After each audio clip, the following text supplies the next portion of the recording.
je n'arrive pas à avoir mon financement bancaire ou je n'arrive pas à trouver de meilleures conditions d'emprunt. Dans cette vidéo, je vais m'adresser à ces personnes-là qui se demandent si elles peuvent avoir les meilleures conditions bancaires ou alors qui ont déjà vu des banques et que les banques ne leur proposent pas quelque chose d'incroyable ou alors les banques ne regardent même pas leur dossier. Je vais te parler dans cette vidéo des raisons pour lesquelles tu n'arrives pas à avoir ton financement ou alors que tu n'arrives pas à avoir les meilleures conditions d'emprunt que tu vois peut-être d'autres personnes avoir. Et tu te dis, oui, mais pourquoi pas moi en fait? Pourquoi moi je n'y arrive pas? Pourquoi moi on ne me propose rien d'extraordinaire? Pourquoi peut-être moi on me demande 15-20% d'apport ou alors qu'on me propose du 15 ans pour mes crédits immobiliers? Je vais t'expliquer dans cette vidéo les raisons pour lesquelles tu n'arrives pas à avoir les conditions d'emprunt que tu mérites ou alors que tu n'arrives simplement pas à avoir ton financement d'emprunt. Bonjour à tous et bienvenue sur cette chaîne destinée à l'investissement immobilier. Si tu me découvres avec cette vidéo, je suis Céline Medewou, épouse d'Orido. Je suis une immopreneur, une personne qui fait du business avec l'immobilier, qui a des biens qu'elle met en location, qui lui rapporte de l'argent tous les mois. C'est ce que je t'apprends à faire sur cette chaîne au travers de mes contenus complètement gratuits, également au travers de mes formations, de mes accompagnements. Donc, si le sujet t'intéresse et que tu ne l'as pas encore fait, je t'invite tout de suite à t'abonner, c'est gratuit et surtout active ta cloche de notification pour ne pas rater mes futures publications. La deuxième chose, tu vas regarder dans la barre de description de cette vidéo, tu trouveras des liens très intéressants, notamment ton lien pour aller télécharger ton cadeau de bienvenue, les 10 commandements de l'investissement immobilier rentable. Le sujet du jour, on va parler du financement bancaire, des raisons pour lesquelles tu n'arrives pas à obtenir les meilleures conditions d'emprunt ou alors que la banque te ferme complètement la porte au nez, te claque la porte au nez parce que en fait, tu n'as pas su intéresser ton interlocuteur bancaire. La première raison pour laquelle la banque ne te propose rien de fou en termes de conditions d'emprunt, c'est que tu ne dis pas tout. C'est une réalité. Peut-être que tu fais partie de ces personnes-là. Quand, par exemple, tu vas avoir une banque ou même un courtier en crédit immobilier qui te demande quel est ton niveau d'épargne. Très souvent, c'est sur cette question-là. Ou alors, ton patrimoine complet. Il y a des personnes qui n'aiment pas tout dire, surtout lorsqu'il s'agit d'épargne. Ou alors sur leurs revenus, qui ne veulent pas donner tous les revenus. Le problème, c'est que c'est comme si tu vas voir un médecin et que tu dis que tu es malade et tu ne donnes pas tous les symptômes qui sont visibles, en tout cas tous les symptômes que tu ressens. Comment veux-tu que le docteur pose un bon diagnostic et puisse t'aider au mieux? C'est la même chose. Lorsque tu veux intéresser une banque, il faut apprendre à tout dire. Je dis bien tout dire. Surtout lorsqu'il s'agit des bonnes choses. Parce que gagner plus d'argent ou alors avoir beaucoup d'épargne, ce sont des bons points en fait. Ce sont des cases vertes que tu vas pouvoir cocher en fait auprès de la banque ou auprès de ton courtier qui va te faire ta simulation ou ta capacité d'emprunt. Si tu as peut-être un PEA, c'est-à-dire un plan épargne entreprise ou alors un plan épargne, enfin, tu achètes des actions ou tu es dans la bourse ou peu importe, tu as un livret A ici, tu as un LDD dans une autre banque, peu importe. Dès lors qu'il s'agit de ces bonnes choses, ces bonnes nouvelles, ces choses qui font que ton profil va cocher de bonnes cases, dis tout.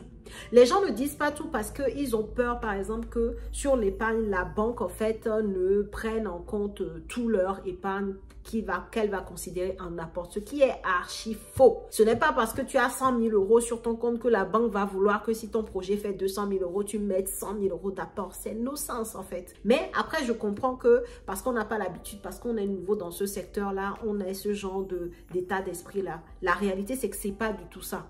Et sache d'ailleurs que ce sont les personnes qui ont le plus d'apport qui arrivent à avoir les meilleures conditions d'emprunt. Ce sont les personnes qui ont de l'argent parce que dans la vie, c'est une règle de cette vie-là capitaliste, c'est que l'argent appelle l'argent. Ce sont les personnes qui ont l'argent, qui ont les meilleures conditions d'emprunt possibles. N'hésite pas à me mettre dans les commentaires si tu as expérimenté ça, vraiment. En tout cas, par expérience, c'est ce que j'ai remarqué. Les personnes qui ont les bons profils, et ce que la banque entend par bon profil, c'est très souvent les gens qui savent gérer leur compte et surtout, c'est des personnes qui ont de l'épargne. Donc, si toi, maintenant, tu vas cacher une partie de ton épargne à la banque parce que tu as peur qu'elle ne te demande de mettre tout en apport, tu vois que tu es en train de te torpiller toi-même tes chances. Et c'est ce qui arrive très souvent. Si tu as 50 000 euros ou 20 000 euros, peu importe le montant de ton épargne, dis tout à la banque. Peut-être que c'est pas sur le compte où il peut voir, justement, c'est comme ça que les gens arrivent à tricher. En gros, le compte qu'ils montrent à la banque, sur ce compte-là, il n'y a pas toute leur épargne parce qu'ils ont des comptes épargne entreprise, par exemple. Ils ne le disent pas. Alors que une banque qui a ce genre d'informations, elle va se sentir plus à l'aise même de te faire les meilleures conditions d'emprunt, surtout quand il s'agit de ta durée de prêt, quand il s'agit du montant de l'apport que tu vas mettre. Plus tu as de l'épargne, plus la banque va se rassurer que si jamais il arrive un pépin, tu as une certaine sécurité financière pour gérer le problème. Et du coup, elle n'a pas peur de te faire un crédit, même 100 à 110%, c'est-à-dire même avec zéro apport ou alors en apport les frais de garantie ou les frais de dossier. En fait, ça, il faut bien l'inscrire dans son cerveau que les banques font les meilleures conditions aux personnes qui ont les meilleurs profils. Et dans le jargon bancaire, avoir un meilleur profil, c'est avoir une bonne situation, bien entendu, par rapport à son salaire, à ses revenus, mais surtout, avoir un bon niveau d'épargne. Plus tu as de l'épargne, plus tu coches des cases au niveau bancaire et plus la banque te fera les meilleures conditions possibles, que ce soit sur le taux d'emprunt, que ce soit sur la durée de ton crédit et que ce soit sur le montant de l'apport que tu vas mettre. Plus tu as de l'épargne, moins tu mettras d'apport. C'est contre-intuitif, mais c'est la réalité du terrain et c'est très important que je te partage ça. Donc ça, c'est la première chose. Les personnes qui mentent ou bien qui cachent des informations, qui ne disent pas tout aux banques, se torpillent eux-mêmes et n'auront jamais les meilleures conditions d'emprunt, surtout quand ils cachent des informations sur leur niveau d'épargne et sur leur revenu global. Deuxième chose pour laquelle tu n'arrives pas à avoir les meilleures conditions bancaires, c'est que tu ne dis pas ce que tu veux. Les gens pensent que avoir du 110% ou alors avoir une durée d'emprunt sur 25 ans pour du locatif, c'est que la banque d'office va te le proposer, mais jamais de la vie. La banque d'office, peut-être qu'elle va te proposer du 15 ans en fait. Sur le taux, elle va même pas se casser la tête, elle va te proposer le taux, voilà. Sur le montant d'apport, elle va te dire, elle va te proposer des choses basiques, banales. C'est à toi de demander, de dire à la banque ce que tu veux pour avoir une chance de l'obtenir. Même dans la Bible, on nous dit, demandez et vous recevrez. Et la vie en général, c'est ça.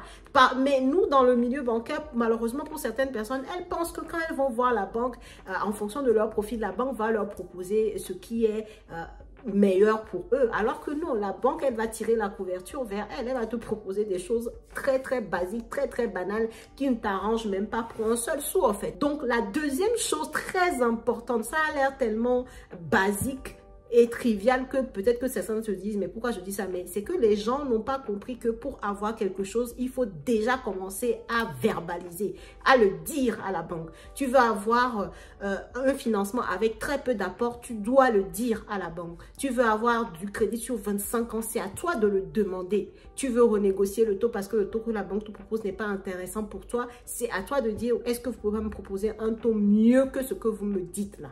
C'est à toi de demander. Troisième chose qui va bloquer ton financement bancaire ou qui va faire que tu n'auras pas les meilleures conditions, c'est que tu n'offres pas de contrepartie. On est dans un monde de donner et du recevoir. Donc, si toi, tu ne veux rien donner, pourquoi tu veux recevoir ce qui est idéal pour toi? Dans le milieu bancaire, c'est pareil. La banque vend des produits. Elle vend des assurances vie, elle vend des assurances habitation, elle vend des assurances propriétaires non occupants et plein d'autres choses encore que je ne cite pas. Mais donc, quand tu vas voir la banque et que tu lui dis, moi, je veux avoir du 110%, je veux un crédit du locatif sur du 25 ans, je veux que vous me proposez le meilleur taux possible et que tout ce que tu n'as à leur offrir, c'est que ton profil parce que tu gagnes bien ta vie, que tu as de l'épargne. Ça ne va pas suffire en fait, ça ne va pas suffire. Donc d'un côté, tu demandes et de l'autre, en fait, tu donnes. Un côté, on demande, de l'autre, on donne. Donc, tu demandes ces choses, mais de l'autre côté, tu peux dire, par exemple, je suis apte à ramener mes comptes chez vous. Je suis apte à pouvoir vous confier l'assurance propriétaire non occupant de mon bien immobilier. Je suis apte. Tu vois ce que je veux dire? Donc, toi-même, avant même que la banque ne te demande des choses, tu proposes les contreparties. C'est très puissant ce que je te dis ce soir. J'espère que tu es en train de noter. Mets-moi des likes à fond sur cette vidéo et commente surtout si tu as déjà utilisé ces méthodes-là pour pouvoir avoir les meilleures conditions d'emprunt pour ton crédit immobilier. Si tu n'offres pas de contrepartie, si tu fais partie de ces personnes qui aiment toujours recevoir et ne jamais donner, Non, quoi. Enfin, de toute façon, dans la vie en général, tu vas voir que tu auras toujours des blocages. Il faut vraiment être dans cette loi de l'univers, hein, du donner et du recevoir, même dans l'investissement immobilier. Quatrième point qui fait que tu ne vas pas obtenir des meilleures conditions bancaires, c'est si ton projet n'est pas en accord avec ton profil. Tu es peut-être primo-accédant, tu n'as jamais investi dans l'immobilier, tu vas prendre un bien avec beaucoup de travaux. Les banques ont cette crainte-là du fait que tu puisses maîtriser ton projet. Et d'ailleurs, même les banques se demandent si tu sais exactement ce que tu fais. Donc, sur le papier, tu peux avoir un bon profil. Sur le papier, ton épargne peut permettre que tu réalises ce projet-là. Ton niveau d'endettement peut permettre que le projet passe. Mais le fait que tu sois en mode primo-accédant, ayant un bien ou en fait une composition de ton investissement qui fait peur à la banque, qui dit, en tout cas, qui donne le signal à la banque comme si ce projet est trop gros par rapport au profil que tu es, ça peut te fermer des portes. D'accord? Donc, c'est très important quand on est primo-accédant de choisir un projet en accord avec ton profil. Et c'est en ça que nous, on intervient aussi. Les personnes que j'accompagne, on fait toujours toute une étape individuelle à passer par le financement bancaire avec nos partenaires sur le sujet, à passer par moi pour identifier ta stratégie d'investissement en fonction du profil que tu as, avant même de commencer à chercher des biens et avant même d'aller présenter quelque chose à la banque. Ça te permet d'avoir une idée claire de ce que tu fais et d'être sûr que quand tu vas voir la banque, on ne va pas te fermer les portes parce que justement, tu proposes un projet qui n'est pas en accord avec ton profil. Et quand dans le profil, il n'y a pas que ce que tu gagnes, il n'y a pas que ton épargne. Il y a également ton ancienneté dans l'investissement immobilier. Si tu es un nouvel investisseur, il y a des choses qu'il ne faut pas faire. Mais encore faut-il les savoir. Donc, quatrième point qui va te porter préjudice, c'est si tu prends des projets qui ne sont pas en accord avec ton profil. Cinquième point, et qui n'est pas des moindres, qui fera que tu ne vas pas avoir les bonnes conditions d'emprunt ou alors que les banques ne vont même pas te calculer, c'est que tu ne prépares pas en fait tes présentations, tu ne prépares pas le projet vis-à-vis de la banque. Je m'explique. Il y a des personnes qui trouvent par exemple des bons projets, mais qui se lèvent et puis qui vont voir la banque juste en amenant les documents que les banques demandent. Donc, les 3 dernières fiches de paie, les 3 derniers relevés de compte, voilà, ils amènent juste vraiment les documents que les banques demandent, des fois même sans bien les classer. Enfin, voilà. En fait, il faut comprendre que quand on va voir une banque là, c'est toi qui te vends. C'est toi qui sais pourquoi tu es là. C'est toi, en fait, qui veux quelque chose de la banque. Même si tu sais que la banque veut quelque chose de toi. C'est toi qui vas pour rassurer la banque. Ce n'est pas le contraire. Ce n'est pas à la banque de venir te dire les choses, en fait. Donc, quand tu y vas en mode guerrier. Tu sais exactement ce que tu fais. Tu ne laisses aucune place au doute.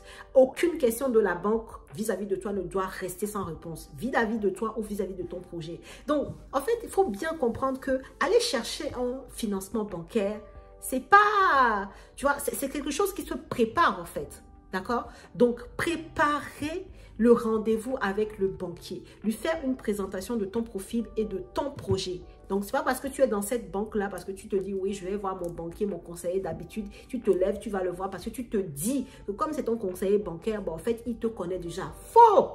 Grosse erreur. Les conseillers bancaires, il faut savoir qu'ils ont 10 000 personnes, 10 000 portefeuilles clients. Donc, en fait, même si c'est ton conseiller, il ne te connaît pas tant que ça. C'est quand tu vas venir avec ton projet qu'il va prendre le temps d'analyser, en fait. Donc, tu dois lui mâcher le travail au maximum. Et ça se prépare. Les personnes que j'accompagne, s'il y en a qui regardent cette vidéo, ils pourront vous le mettre dans les commentaires. Quand nous, on va voir la banque, on a un business plan. On a des réponses à toutes les questions que les banques peuvent poser. On donne des documents que les banques ne demandent même pas. Mais on sait que ces documents-là vont peser en notre faveur. On sait que ces documents vont montrer à la banque, vont envoyer le signal qu'on sait exactement ce qu'on fait et qu'on est maître de notre projet. Donc, voilà les 5 éléments très importants.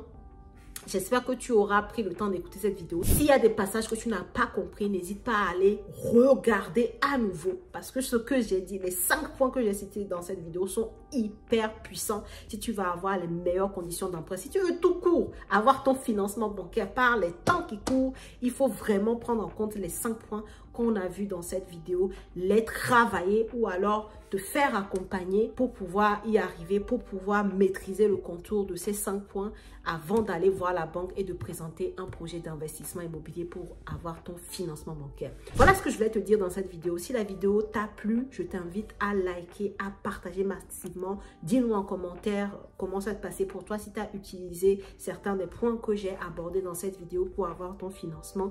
Et moi, je te dis à la prochaine vidéo.